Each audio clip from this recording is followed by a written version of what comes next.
እግዚአብሔር ከውሓይ ዝዕቆቦ ፀብቀይ ትቕበለኒ ዶ ምስ ኩሉ ሓጢአተይ ውዕለትካ ዘኪረ ከመስግን ካብ ልበይ ሰላም ናይ ቲቲ ቻናል ተኸታተልቲ ቤተሰብ ከመይ ኢኹም ከመይ ቀኒኹም? ኣነ እግዚአብሔር ይመስገን ደሓን እየ።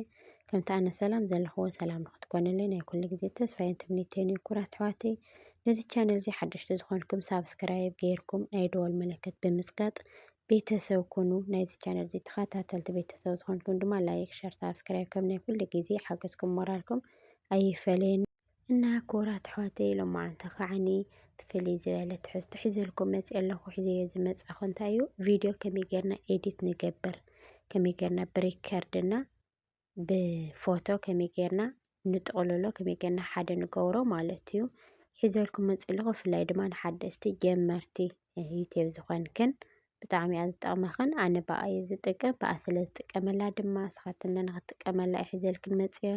ኩራት ኣሕዋተይ እዘን ኣፕሊኬሽን እዚአን ብስታ ዝተኻለኒ መጠን ሰሪሐ ኣለኹ ማለት እዩ። ዝተጋገኽዎ እንተሃለኹ ድማ ኣብ ኮሜንት ገደፉልኝ እና ናብኣ ከብለኩም እየ ሓቢርኩም ፅንሑ። ፕሌይ ስቶር ኢና ንኣቲ ፕሌይ ስቶር ንፀቅጥ ማለት እዩ። ፕሌይ ስቶር ምስ ኣተና ኣብዚ ኣብ ሰርች ኢልና ኣብ ሰርች መፅሓፊ ቦታ ኣብዚ ቮይስ ሪከርድ ንኽእልና ክንፅሕፍ ኢና። ቮይስ ሪከርድ ኣብዚ ኣጋጣሚ ሰርች ኢለ ዘፅናኹ ቮይስ ሪከርድ ኢና ኣብዚ ቮይስ ሪከርድ ኢልና ምፅሓፍና ቀጥታ ብዙሕ ናይ ሪከርድታት ክመፀና እዩ። ብዙሕ ኣነ ዝጥቀመላ ግን እዛ ቮይስ ሪከርድ እዚኣ ማለት እዩ። ቮይስ ሪከርድ ኣብዚ እኒኣ ቮይስ ሪኮርደር ኤንድ ቮይስ ሚሞስ ትብል ቀያሕና ፃዕዳ ፀሊም ዝበዝሓ ማለት እዩ። ኢንስታይል ክብላ እየ ኢንስታይል ክብላ እየ ኣብዚ ትሕመላለየ ኣላ ቀጥታ ትሓምልለይ ኣላ። በጣም ሸካይ ከዓኒ ፈጢኑ ማለት እዩ። ከምዚ ፈጢኑ ይፈልጥ እንዲ ኦኬ። ሕዚ ቀጥታ ኦፕን ክብላ እየ። ኦፕን ምስ በልክዋ ኦኬ ከምዚ ኢሉ መፅለይ ኣሎ። ናተይ ቀጥታ ከፊትለይ ኣሎ። እናተጠቐምኩ ኩሉ ስለ ዝፀናሕኩ ይመስለኒ ቀጥታ ከፊትለይ ኣሎ። ኣብ ናትክን ግን ንመጀመርያ ግዜ ክተውርድኣ ከለኽን ኣለው ዝብል ይመፅእ እዩ ማለት እዩ። ኣለው ኢልክን ፍቓድ ትህብኦ ካብኡ ቀጥታ ከምዚ ይመፀልክን። ቀጥታ ከምዚ ምስ መፀ ኣብዚ ኣብ ናይ መጀመርያ ፔጅ ዘላ እዛ ስታንዳርድ ትብልኛ ስታንዳርድ ትብል ዘላ ማለት እዩ። ቮይስ ናይ ሪከርድ ኣውዚአላትና ማለት እዩ። ኣብዚ ከዓኒ ከንሕልፎ ከለና ከምዚ ብናይ ካስቴት ነገር ይመፀልና፣ ብከምዚ ብናይ ሬድዮ ገለ ዝመስል ይመፀልና፣ ብከምዚ ብናይ ኤድፎን ንውሽጢ ድምፂ ከዓኒ ይመፀልና ማለት እዩ። ትክክለኛ ክንገብራ ዘለና ክንጥቀማ ዘለና ግን እዚኣ እያ ማለት እዩ። ኣነ ዝጥቀማ እዚኣ እያ። እዛ ስታንዳርድ ትብልኛ ኣብዚ ኦኬ ንብሎ ማለት እዩ። ሪከርድ ኦኬ ንብሎ።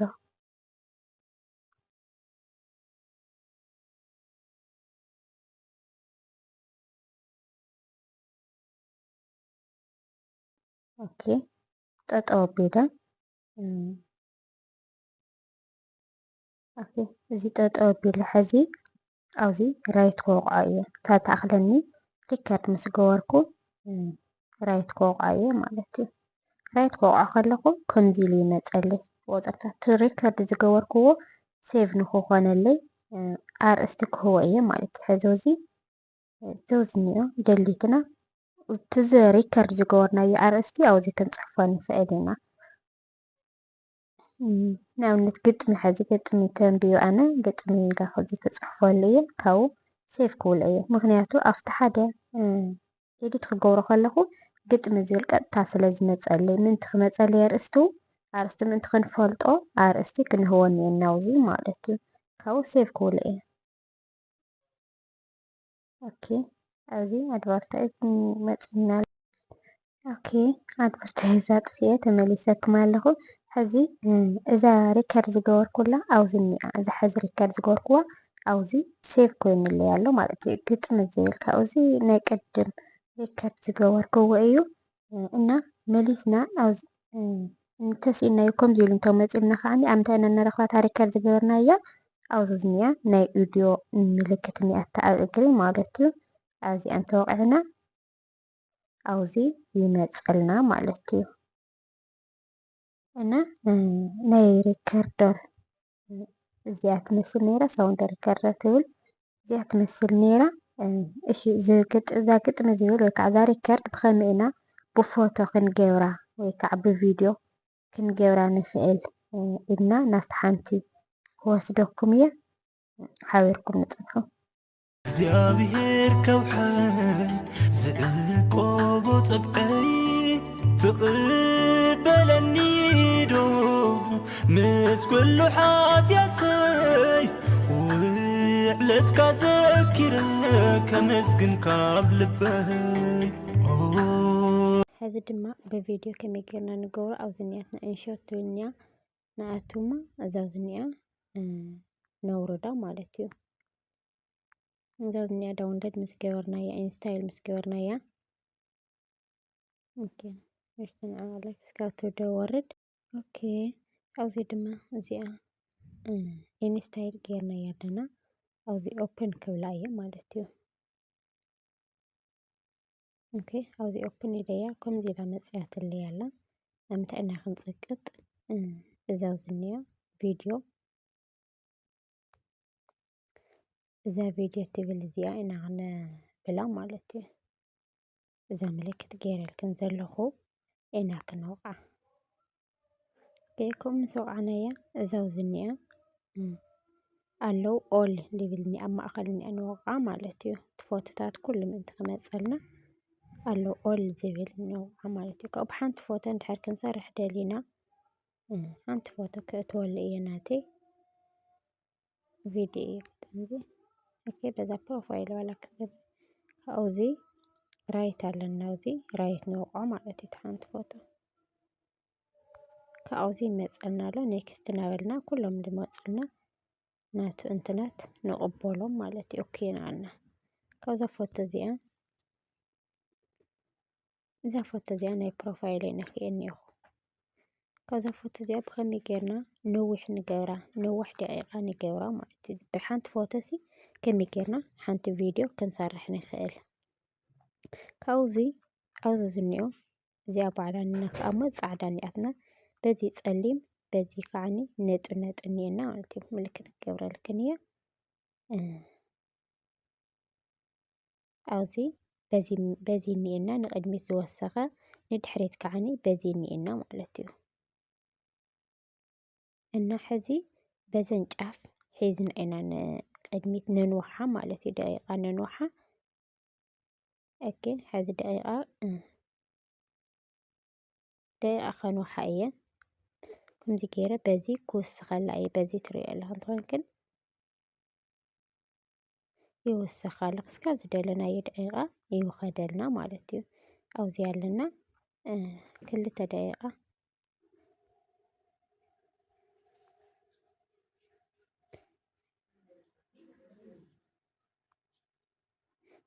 ክልተ ደቂቓን ገለን ኣብዚ ኣለና ማለት እዩ። እስካብዚ ስሒብናዮ ኣለና ካብኡ ኣብ ምንታይ ኢና ክንኣቱ ሕዚ እዚኣ 2 ደቂቓን ገለን ምስ ገበርና መጀመርያ እዛ ፎቶ ከዓኒ ናይ ዩቲብ ቅርፂ ኣይኮነትን ዘላ ብናይ ዩቲብ ቅርፂ ክንገብራ እንተደሊና መጀመርያ ኣብዚ ኣለውና ማለት እዩ። ኣብዚ እኒኣ ክሮፕ ትብል እኒኣ ማለት እዩ። ምልክት ቀይሕ ከኽበልክን እየ ኦኬ። እዛ ክሮፕ ትብል ዘላ ኣብዚኣ እኒኣ ማለት እዩ። እዚኣ ክሮፕ ትብል እኒኣ ምስ ወቃዕናያ እንታይ መፀና ከምዚ ኢሉ ይመፀና። ካብኡ ከምዚ ኢሉ ምስ መፀና ናይ ዩቲብ ቅርፂ እኒአና 16:9 ዝብል ናይ ዩቲብ ቅርፂ እኒአና ማለት እዩ። ኣብዚ እኒኣ ናይ ዩቲብ ቅርፂ እዚኣ ንጥቀም ማለት እዩ። ካብዚኣ ምስ ተጠቐምና እዚኣ ተጠቒምና ራይት ንገብር ማለት እዩ። ኣብዚ እዚ ቪድዮ እዚ ልዕል ነብሎ ንኽእል ከምዚ እንዳገበርና ልዕል ክነብሎ ንኽእል ከም እንትናትና ማለት እዩ። ካብኡ እዛ ቪድዮ ፎቶ ግን ተኽኢልና ማዓርኡ ልመጽእ ማእኸላይ ንገብሮ እኒአና ካብዚ ኣነ እዚኣ ዛነይ መብርሃን ዝበለት ኣውፅአያ እኒአኹ። ኦኬ ካብኡ ናይ ዩቲብ ቅርፂ ምስ ገበርናያ 16/9 ምስ ገበርናያ ራይት ንገብራ ማለት እዩ። ራይት ምስ ገበርናያ እዚኣ ከምዚኣ ኢላ መፅያትልና ኣላ። ካብዚ ክንወቅዓ ከለና እዚኣ ብከምዚኣ ሰሪሓትና ኣላ ማለት እዩ ብሓንቲ ቪድዮ። ካብኡ እዚኣ ብከመይ ኢና ድምፂ ንውስኸላ ወይ ከዓ ሪከርድ ዝገበርናያ ኣብቲ ሓደ ሪከርድ ዝገበርናያ ብከመይ ናብዚኣ ክንድርባ እኒአና ኣብዛ ዝኒኣ ኦድዮ ትብል እኒኣ ኣብዚ ናይ ሙዚክ ምልክት ማለት እዩ።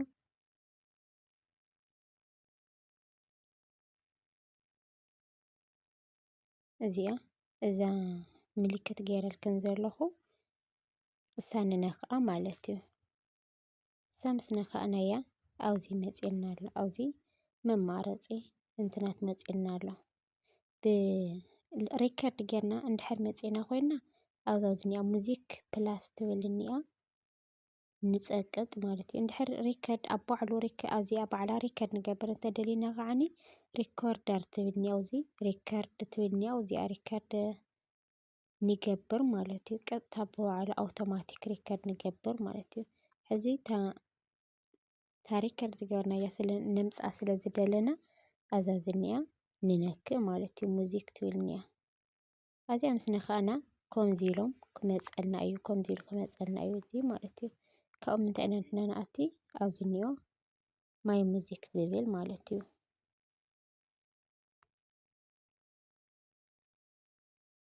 ማይ ሙዚክ ዝብል ቀይሕ ገይረልክና ኣለኹ ኣብኣ ንኣቱ ማለት እዩ። ኣብዚኣ ማይ ሙዚክ ምስ ኣተና ኣብዚ ኣለዉ ኢሉ ኣሎ መፂኒ ኣብዚ ሪከርድ ዝገበርክዎም ኣብዚ ኣፕሊኬሽን ሓንቲ መፂኦም ኣለዉ ማለት እዩ። ናይ ቀደም ናይ ባዕለይ እውን ዝገበርክዎም ስለ ዝነበሩ እኒኦም ኣንተዎ ሪከርድ ዝገበርክዋ ኣብዚ እኒኣ ግጥም ትብል ማለት እዩ። ኣንተዎ ኣርእስቲ ሪከርድ ኣርእስቲ ክትገብራሉ እኒአክን ዝበልኩኽን ከምዚ ኢሉ ስለ ዘቕምጦ ሪከርድ ብቁፅርታት ስለ ዘቐመጦ ንምፍላዩ ምእንቲ ክጥዕመልክን እየ ዘበልክዎ ማለት እዩ። ካብኡ እዛ ግጥም ትብል ዓንተዎ ዘበልክዋ ኣብዚ ክፀቕጣ እየ ከስምዐኒ እዩ ድምፂ ስቱድዮስን ክምኩረለ እዩ። ካብኡ እንድሕር እሳ ኮይና ኣብዛ ቀይሕ እኒኣ ኣብዚ ዩዝ ቱ ይብላ ማለት እዩ። ካብኡ ዩዝ ምስ በልክዋ ኣብዚ መፂልይ ኣሎ ተደሪቡ ኩሉ ኣብዚኣ ተደሪባ ኣላ ኣብታ ልዕሊ ፎቶ ተደሪባ ኣላ። ካብኡ ኤዲት ዝግበር ትቁረፅ እንተደኣ ሃልያትና ኮይና እታ ዘእተናያ ሪከርድ እታ ብደረቕ ዘላ ዘእተናያ እንድሕር ትቁረፅ እኒኣትና ኮይና ኤዲት ኢልና ኣብዚ ኤዲት ኢልና ካብዚ ካበይ ናበይ ኢና ክንቆርፃ ንኽእል ወይ ከዓ ካብዚ ቅድሚት እንድሕር ዝግደፍ ሃሊና ወይ ከዓ ብድሕሪ ዝግደፍ ሃሊና ከምዚ ጌርና ይቆፅር ኣሎ ማለት እዩ ንስሕብ ማለት እዩ። ስለዚ ከምዚኣ ጌርና እዚኣ ራይት ንወቕዓ ማለት እዩ። ካብዚኣ ራይት ምስ ወቕዓናያ ኣብዚ እኒአና ኣብዚ ሓቂ ነምፂናያ ዘለና እታ ግጥሚ ካብዚ ራይት ንወቕዓ ኩለን መጨረሻ ራይት ከይንርስዕ ራይት ናውቕዓና ክንገብሮ እኒአና ማለት እዩ። ካብኡ ክንፅሕፈሉ እንተደሊና ኣብቲ ልዕሊ ፎቶ ክንፅሕፈሉ እንተደሊና ላይክ ሸር ሳብስክራይብ ወይ ከዓ ናይ ቻነልና ስም ንፅሕፈሉ እንተደሊና ኣብዚኣ ቲ ትብል ኣላትና ማለት እዩ። ኣብዚኣ ንኣቱ ኣብዛ ቲ ትብል ኣብኣ ኣቲና ኣብዚ ኣለና ኣብዚ እዚኣ ቴክስት ትብል ንፅሕፍ ማለት እዩ። እዛ ኣነ ቲቲ ቻነል ኢለ ክፅሕፍ ተደልየ ቲቲ ቻነል ኢለ ዘፅሕፍ እንተደኣ ደልየ ኣብዚኣ ፅሒፈ ኣለኹ ኣብዚ ብላዕሊ ካብኡ ቀይሕ ከለር ዝደለኽዎ ከለር ክመርፅ ይኽእል እየ። ኣብዚ ኣለኒ ከለር ኣብዚ ኣትየ ክመርፅ ይኽእል እየ። ኦኬ በዛ ከለር እዚኣ መሪፀያ ኣለኹ። ኣብዚ ፊደላት እንትንዮ መዕበይ ዝተፈላለየ ቅርፂ ንፍለሉ ፊደላት ማለት እዩ። ኣብዚ ከዓኒ ኣለና ኣቀማምጣ ብኸመይ ንገብሮ ኣዝዩ ኣቀነባብራ እዚ ካበየክን እያ ይብልን ካበየኩም እያ ይብልን ኣውዚና ድምፂ ንወስኸሉ ሳይዝ ንወስኸሉ ማለት እዩ። ናይ ሳይዝ መወሰኺ እዩ እኒኦ እዚ ከምዚ ጌርና ነግፍሖ ወይ ከዓ ነፅቦ እዚ ንቕንሰሉ ኣብዚ ነግፍሖ እንትን ንኽእል ንገብሮ ንኽእልና ማለት እዩ። ካብዚ እኒአና ከዓኒ ከመይ ብቲ ቻነል እዚ ፅሕፈት ብኸመይ ክንመላለሶ ዝኽእል ከመይ ክኣቱ ይኽእል ኣብዚ ዝኒኤላ ንኣተና ሎጎ ንመርፀሉ ንኽእል ኢና ማለት እዩ። ካብዚ እዚአን ምስ መረፅና ራይት ንገብሮ። እዚኣ ራይት ምስ ገበርናያ እታ ቲቲ ቻነል ትብል ኣብዚ ቦታ ኣበይ ክንገብራ ንኽእል ኣብ ታሕታይ ኣብዚ ኣብ እግሪ ገይረያ ኣለኹ ኣነ ከመይ ጌርና ክሳብ ኣበይ ደቂቓ ኢና ደሊናያ ክንሪኣ ንኽእል ብከምዚኣ ማለት እዩ። ሕዛና እስካብ መጨረሻ እንድሕር ደልያ ኮይኑ ከምዚ ገይረ እዚኣ በዚኣ ሒዘ ክስሕባ እየ ማለት እዩ። በዚኣ ሒዘ ክስሕባ እየ እዚኣ እንከሻ ፈርቂ ወሲደያ ኣለኹ። ከምዚኣ ጌርና እስካብ ዝደለናያ ዛቲቲ ቻነል ድር ከምዚ ጌርና ክንወቅዓ ከለና ከምዚኣ ኢላ ኣብዚ ተፃሒፋ ትልና ኣላ ማለት እዩ። ካብኡ ላይክ ሸር ሳብስክራይብ ዝብል ከዓኒ ከመይ ጌርና ንምፅእ ዝብል እዚኣ ፅሒፍናያ ኣለና ራይት ክንገብራ ኢና። ስቲከር ዝብል ኢና ንኣቱ ስቲከር ዝብል ምስ ኣተና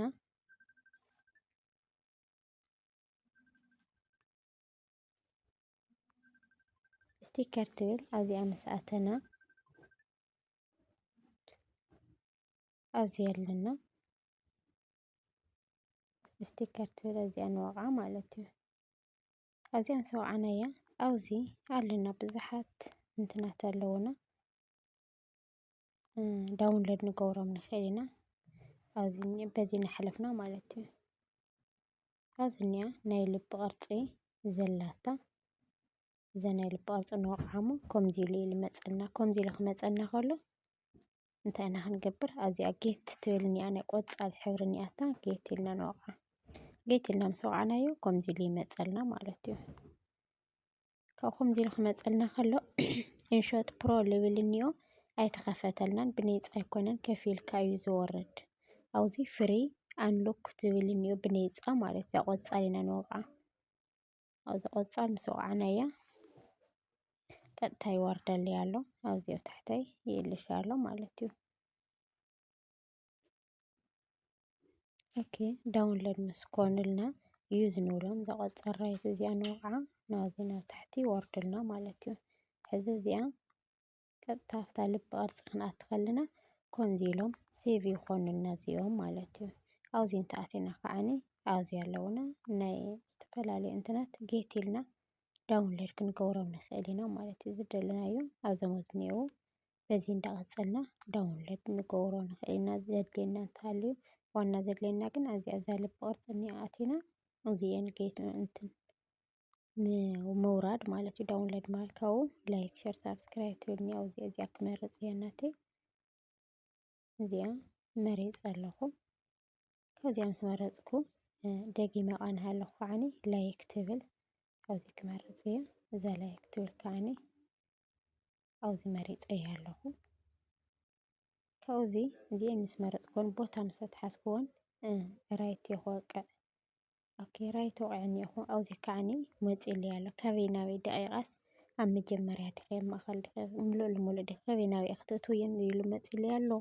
ብሙሉእ ካብታ ልደለናያ እንድሕር መጀመርያ ጥራሕ ኮይንና ከምዚ ሕፅር ኣቢልና ንስሕበን እሞ ሕፅር ዝበላ ይኾናልና ማለት እዩ። ካብኡ ማእኸል ኢልና ከዓኒ ኣብዚ ሓፀርቲ እንተጌርና ኣብ ማእኸል ደቂቓ ከይድና ከዓኒ ኣብዚ ለለ መሊስና ሓዱሽ ኣዛ ስቲከር ትብል ኣቲና ሓዱሽ ላይክ ሳብስክራይብ ንብል ንገብረሉ ማለት እዩ። ከምዚ ጌርና እናቆራረፅና ኣብ ማእኸል ንጥቀሞ ማለት እዩ። ከምዚኣ እንዳገበርና ኣብ ማእኸል ንጥቀመን ካብኡ መጨረሻ ራይት ንወቅዓ ማለት እዩ። ካብ ሕዚ እዛ ቪድዮ ክውላዕ ከለኹ ከምዚኣ ኢላ ትመፀለይ ማለት እዩ። ትሪእያ ኣለኹ ነዚኛ ኣብዚአን እዚአን ከዓኒ እዘን ኤዲት ዝገበርክዎን ኣለዋ ወሊዐዮ ኦኬ ካብኡ እዚኣ ትመስል ኣጋጣሚ እቲ ፎቶ እዚ ብቪድዮ እንድሕር ደኣ ሃልዩና ቪድዮ ኮይኑስ ድምፂ ንቅይረሉ ናይ ባዕልትና ድምፂ ድምፂ ሳይለንት ጌርናት ድምፂ ነቕይረለን ተደሊና ድማ ኣብዚ ኣቲና ኣብዚ ኔና ቮሊዩም ዝብል እኒኦ ድምፂ ናይቲ ቪድዮ ቀዳማይ ቪድዮ ሳይለንት ንገብሮ። እዚ ሳይለንት ምስ ገበርናዮ ሓዱሽ ድምፂ ምድራብ ብላዕሊ ማለት እዩ። እና ብቪድዮ ኣቀነባብራ ከምዚኣ ትመስል ነይራ። እሺ እምበር ኮራት ኣሕዋተይ ሕዚ ከዓኒ መጨረሻ በፂሕና ኣለና ማለት እዩ። ከምዚ ጌርና ምስ ኣቀናበርና እንታይ ኢና ንገብሮ ሴቭ ኢና ክንገብሮ። ሴቭ ክንገብሮ እንተደሊና ናብ ጋላሪና ኣብዛ ኤክስፖርት ትብል እኒኣ ኣብዚኣ ኣቲና መጀመርያ እዚኣ ንፀቕጣ ማለት እዩ። እዚኣ ምስ ፀቐጥናያ ከምዚ ኢሉ ክመፀልና እዩ ኤክስፖርት ዝብል ብፃዕዳ ክመፀልና እዩ። እዛ ኤክስፖርት ዝብል ፃዕዳ እኒኣ ንዓኣ ንነኽኣ ማለት እዩ። ንዓኣ ምስ ነኻእናያ ከምዚ ኢሉ እንትን ክመፀልና እዩ ከምዚ ኢሉ ክመፀልና እዩ ማለት እዩ። ኣድቨርታይዝ መፂኒ ኣላ ናተይ ኣድቨርታይዝ ኣጥፊና ኣብዚ ይቆፅር ኣሎ ማለት እዩ። ፐርሰንት 3% ወፂሑ ኣሎ 100% ምስ በለ እዚኣ 100% ምስ በለት ራይት ተወቅዕያ ባዕላ ማለት እዩ። 100% ምስ በለት መሊሳ ክምለሰኩም እየ ሓቢርኩም ንፅንሑ። ኦኬ ሕዚ እዚ 100% ኢላ ራይት ኮይናትለያ ኣላ ሴቭ ኮይኑ ኣሎ ማለት እዩ። ሕዚ ካብዚ ወፂና ኣብ ጋላሪና ከይድና ክንሪኦ ምስ ቪድዮታትና ንረኽቦ ማለት እዩ። እና ክቡራት ኣሕዋተይ ንሎማዓንቲ ሒዘያ ዝመፀኹ እዚኣ ትመስል ነይራ። ኣብ ቀፃሊ ብካሊእ ትሕዝቶ ክሳብ ዝመፀኩም ድሓን ቀኒዩ። ነዚ ቻነል እዚ ሓደሽቲ ዝኾንኩም ድማ ላይክ ሸር ሳብስክራይብ እንዳገበርኩም ቤተሰብ ኩኑ። ናይዚ ቻነል እዚ ቤተሰብ ዝኾንኩም ድማ ከም ናይ ኩሉ ግዜ ሞራልኩም ሓገዝኩም መሃሪን ሃናፅን ዝኾነ ርእቶኹም ኣብ ኮሜንት ኣይፈለየኒ እንዳበልኩ ክቡራት ኣሕዋተይ ኣብ ቀፃሊ ብካሊእ ትሕዝቶ ብካሊእ ሓሳብ ክሳብ ዝመፀኩም ድሓን ቀኒዩ። እግዚአብሔር ከውሕን ዝዕቆቦ ፀብዐይ ትቕበለኒ ዶ ምስ ኩሉ ሓጢአተይ ውዕለትካ ዘኪረ ከመስግን ካብ ልበይ